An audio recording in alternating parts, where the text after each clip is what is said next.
JP നായരാണ് പൂജപ്പുരയിൽ നിന്ന്. Shri JP Nair, താങ്കൾക്ക് എന്ത് തോന്നുന്നു ഈ ഗണേഷ് കുമാർ ഉന്നയിച്ച അതിരൂക്ഷമായ ആരോപണങ്ങൾ, ഇന്ന് അതിന് ജി സുകുമാരൻ നായർ നൽകിയ മറുപടി, എവിടെയാണ് താങ്കൾ ഇതിൽ ന്യായം കാണുന്നത്?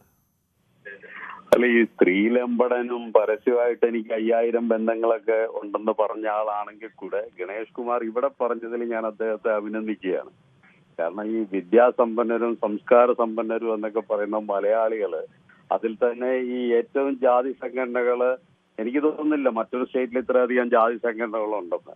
അതിലെ ഈ ഹിന്ദുക്കളുടെ അങ്ങനെയല്ല ശ്രീ JP നായർ, മറ്റ് സ്റ്റേറ്റിലൊക്കെ, ഇവിടെ ഒരു പരിധിയുണ്ട്. മറ്റു പല സ്റ്റേറ്റുകളിലും ഈ രാഷ്ട്രീയത്തെയും അധികാരത്തെയൊക്കെ നിശ്ചയിക്കുന്ന തന്നെ ഈ ജാതി സംഘടനയുടെ നേതാക്കളൊക്കെയാണ്. അവര് രാഷ്ട്രീയക്കാരെക്കാളും മന്ത്രിമാരെക്കാളും ഒക്കെ വലിയ പവർഫുള്ളായ ആളുകൾ മറ്റു പല സ്റ്റേറ്റിൽ. ഇവിടെ ഒരു പരിധി, ഇവിടെ മറ്റ് സ്റ്റേറ്റിനെ അപേക്ഷിച്ച് നോക്കിയാൽ കേരളത്തിലെ ഈ ജാതി സംഘടന നേതാക്കളൊക്കെ യഥാർത്ഥത്തിൽ പൂച്ചക്കുട്ടികളാണ്. അവർ പുലിയെ പോലെയാണ് അവരെ സ്വയം ഭാവിക്കുന്നതെങ്കിലും. ഇല്ല സാർ, അത് ചില സ്ഥലങ്ങളിലൊക്കെ ചില സന്യാസിമാരൊക്കെ ഉണ്ട്. അതല്ലാതെ ഇങ്ങനെ ഈ ക്രിമിനൽസ് നയിക്കുന്ന ജാതി സംഘടനകളും അധികാരത്തിന് വേണ്ടി വിലപേശുന്നവരുമായിട്ടുള്ള ഒരു ജനസമൂഹം വേറെ ഉത്തരേന്ത്യൻ സ്റ്റേറ്റുകളിൽ എങ്ങുമില്ല. അങ്ങനെയല്ല JP നായർ, ഇപ്പൊ താങ്കൾ UP രാജസ്ഥാനോ ഒക്കെ എടുത്താൽ അവിടെയൊക്കെ വിജയം നിശ്ചയിക്കുന്നത് പോലും ഈ ജാതി സമവാക്യങ്ങളാണ്. ഇവിടെ ഇപ്പോൾ സുകുമാരൻ നായർ പറഞ്ഞാൽ നായർ വിഭാഗത്തിൽപ്പെടുന്ന ആളുകളോ, അല്ലെങ്കിൽ വെള്ളാപ്പള്ളി പറഞ്ഞാൽ ഈഴ വിഭാഗത്തിൽപ്പെടുന്ന ആളുകളോ വോട്ട് ചെയ്യില്ല എന്ന് മാത്രമല്ല, 40% പേര് അവർ പറഞ്ഞതിനെതിരായി വോട്ട് ചെയ്യുകയും ചെയ്യുന്ന ആളുകളൊക്കെയാണ്. പക്ഷേ ഉത്തരേന്ത്യയിലെ പല സ്ഥലങ്ങളിലും അങ്ങനെയല്ല. ഈ ജാതി നേതാക്കളൊക്കെ തീരുമാനിച്ചാൽ ഒരു സ്ഥാനാർത്ഥിയെ ജയിപ്പിക്കാനും തോൽപ്പിക്കാനും ഒക്കെ കഴിയുന്ന രീതിയിലുണ്ട്. നമ്മളതുകൊണ്ട് ഉത്തരേന്ത്യയിൽ ഇതിനേക്കാൾ മെച്ചമാണെന്ന് പറയുന്നത്. നമ്മൾ ഉത്തരേന്ത്യക്കാരൊക്കെ അപേക്ഷിച്ച് വളരെ വളരെ മെച്ചമാണ്. ഈ 1000 സുകുമാരൻ നായർ ചേരുന്നതും 1000 വെള്ളാപ്പള്ളി ചേരുന്നതുമായിട്ടുള്ള ആളുകളൊക്കെയാണ് അവിടെയൊക്കെ ഈ ജാതി സംഘടനയുടെ തലപ്പത്തുള്ളത്. ഇല്ല, അങ്ങനെ ഒരു ഓർഗനൈസ്ഡ് ജാതി സെറ്റപ്പ് ഇല്ല. ഇപ്പൊ കർഷകരുടെ സംഘടന കാണും, അല്ലെങ്കിൽ ചില മതസംഘടനകള്, പിന്നെ ചില സ്വാമിമാരുടെ കീഴിൽ. അല്ലാതെ ഇതേപോലെ ഒരു ജാതി സെറ്റപ്പ് ഉണ്ടെന്നുള്ളത് എനിക്കറിയില്ല. JP നായർ, താങ്കൾ അത്തരം കാര്യങ്ങൾ ശ്രദ്ധിക്കുക. അങ്ങനെ ഉണ്ടെന്തായാലും, പ്രത്യേകിച്ച് രാജസ്ഥാനിലും UP ഒക്കെ ഈ വിജയം പോലും നിശ്ചയിക്കുന്നത് പലപ്പോഴും ഈ ജാതി സമവാക്യങ്ങളാണ്. ഇതിൽ ഈ അമേരിക്കയിലൊക്കെ പറയുന്ന ഒരു തമാശയുണ്ട്. അവിടെ ഈ മിനിസ്ട്രീസ് ഉണ്ടല്ലോ, 2 പാസ്റ്റർമാര് തമ്മിൽ വഴക്കിട്ട് കഴിഞ്ഞാല് ഇവര് വേറെ ഒരു പുതിയ മിനിസ്ട്രി രൂപീകരിക്കും. പിറ്റേ ദിവസം അതിന്റെ ഒരു ബ്രാഞ്ച് തിരുവല്ലയിലോ പത്തനംതിട്ടയിലോ തുടങ്ങും. കാരണം എന്താന്ന് വെച്ച് കഴിഞ്ഞാൽ മറ്റുള്ള സ്ഥലങ്ങളിലൊക്കെ ഇത് എത്താൻ കുറെ താമസിക്കും. ഇതെന്ന് പറഞ്ഞാൽ അങ്ങോട്ടും ഇങ്ങോട്ടും ആഴ്ചയിൽ പോയി വരുന്ന ആൾക്കാരുണ്ട് എന്ന് പറയുന്ന പോലാണ്. ഇവിടെ കൂണ് പോലെ ഇങ്ങനെ പൊങ്ങിയിരിക്കുകയാണ്. പിന്നെ ഏറ്റവും വലിയൊരു ശാപം എന്താന്ന് വെച്ചാൽ ഇവന്മാരെല്ലാ അഴിമതിക്കാരും സ്വജനപക്ഷാവാദികളുമാണ്. ഇന്നലെ ഇപ്പൊ ഗണേഷ് കുമാർ പറഞ്ഞു 43 പേരാണ് ഇയാളുടെ കുടുംബത്തിൽ നിന്ന് ഈ സംഘടനയിലുള്ളത്. മെഡിക്കൽ കോളേജ് തുടങ്ങാൻ കാരണം അവിടെ തൂപ്പ് ജോലിക്ക് പോലും ക്വാളിഫിക്കേഷൻ ഇല്ലാത്തവന്മാരുള്ളത് കൊണ്ടാണ് മെഡിക്കൽ കോളേജ് ഒന്നും തുടങ്ങാൻ പോകാതിരുന്നത്. അങ്ങനെ സർവ്വവിധ ഇയാളുടെ ഈ പൊങ്ങച്ചമൊക്കെ എന്താണ്, ഇയാളെന്തോ ഒരു വക്കീൽ കുമുസ്തൻ ഏതാണ്ടായിരുന്നു എന്നാ പറയുന്നത്. അയാൾ നടപ്പും ഭാവവും ഒക്കെ കണ്ട രാജാവാണെന്നുള്ള രീതിയിലാണ് ഇന്ത്യൻ ഉപരാഷ്ട്രപതി. ചെറിയ വിയോജിപ്പ് എനിക്ക് പറയാനുള്ളത്, ഒരാൾ വക്കീൽ ഗുമസ്തനോ ചെറിയ ജോലി ആയിക്കോട്ടെ, ആ ചെറിയ ജോലിയിൽ നിന്ന് അയാൾ വലിയൊരു പദവിയിലേക്ക് എത്തുന്നതിൽ നമ്മൾ അവരെ ആക്ഷേപിക്കരുത്. പിന്നെ രാജാവാണ് എന്ന് പറയേണ്ട കാര്യമില്ല. പുള്ളിക്ക് ഇപ്പോൾ ഈ മണമിത്രം കാണിക്കുന്നുണ്ടെങ്കിൽ അതിനെ നമ്മൾ അധിക്ഷേപിക്കാം. പക്ഷെ അദ്ദേഹത്തിന്റെ പഴയ ജോലി, ഒരാളുടെയും പഴയ ജോലി എന്തായിരുന്നു എന്ന് നോക്കി അയാൾ, അല്ലെങ്കിൽ ജനിച്ച സാഹചര്യം നോക്കി അയാളെ അധിക്ഷേപിക്കുന്നത് ശരിയല്ല. അല്ലല്ല, അങ്ങനെയല്ല. ഞാൻ ആ പ്രൊഫഷനെയോ ഇതിനെയോ പറഞ്ഞതല്ല. നാളെ ശശി തരൂർ ഇപ്പൊ കുറച്ച് ഇങ്ങനെ, അങ്ങനെ അദ്ദേഹം ഒരിക്കലും അങ്ങനെ പെരുമാറത്തില്ല.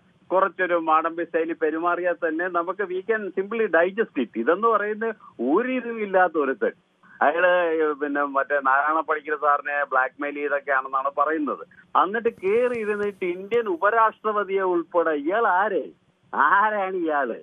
അത് എന്നിട്ട് ഈ വലിയ എന്താ പറയുന്നത്, എന്താണ് ഇയാൾ ഈ സമുദായത്തിന് ഉണ്ടാക്കി, ഇയാളുടെ ഈ കാലഘട്ടത്തിലെ ഭരണ നേട്ടങ്ങൾ എന്താണ്? അയാൾ തന്നെ പറയട്ടെ, ഞാൻ ഇന്ന കാര്യങ്ങൾ ചെയ്തു, ഞാൻ ഇന്ന സ്ഥാപനങ്ങൾ തുടങ്ങി, കുറെ പൈസ അടിച്ചു മാറ്റുകയും കുറെ ആൾക്കാരെ അവിടെ ഇവിടെയും തിരികെ കയറ്റുകയും പിന്നെ കള്ള ക്വാളിഫിക്കേഷന്റെ പേരിൽ ബാങ്കിലും അവിടെ ഇവിടെയൊക്കെ കടന്നുകൂടിയ ഇയാളെ ബന്ധുക്കളെ സംരക്ഷിക്കാൻ പിണറായിയുടെ അല്ലെങ്കിൽ വേറെ ആരുടെ വേണേ കാല് പിടിക്കുന്നത്. അക്കാര്യത്തിൽ ഞാൻ സതീശനെ ഭയങ്കര ഹൃദയം തുറന്ന് അഭിനന്ദിക്കുകയാണ്. ഇയാളൊരു അപ്പോയിന്റ്മെന്റ് ചോദിച്ചപ്പോൾ പറ്റത്തില്ല എന്ന് പറഞ്ഞത്.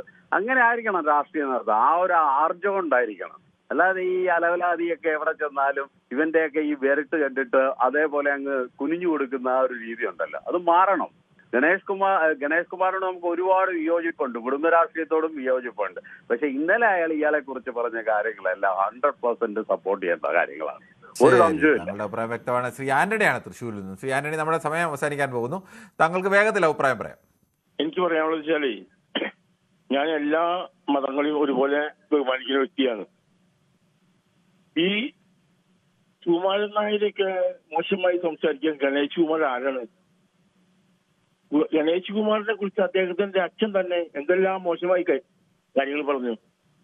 അപ്പൊ ഗണേശൻ സുകുമാരൻ നായർ പറഞ്ഞ ഒട്ടും ശരിയായില്ല എന്നുള്ള ഒരാളാണ് ഞാൻ.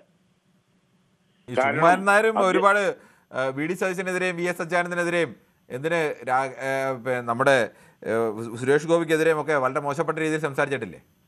അതൊക്കെ എന്തെങ്കിലും കാര്യങ്ങളുണ്ടായിരിക്കും സംസാരിക്കും. പക്ഷേ ഈ ഗണേഷ് കുമാറിന് സുകുമാരൻ നായർ പറയാൻ ഒരു കാര്യമില്ല.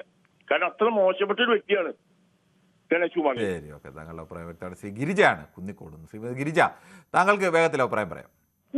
ഈ സുകുമാരൻ നായർ സാർ എന്തോ സമൂഹത്തിന് വേണ്ടി ചെയ്തു എന്നാ പറയുന്നത്. സ്വന്തം താല്പര്യം മാത്രം മുൻനിർത്തി ചെയ്തു പോയ ആളാണ്. രണ്ടുപേരെയും താരതമ്യം ചെയ്യുമ്പം VG versus G Sukumaran Nair.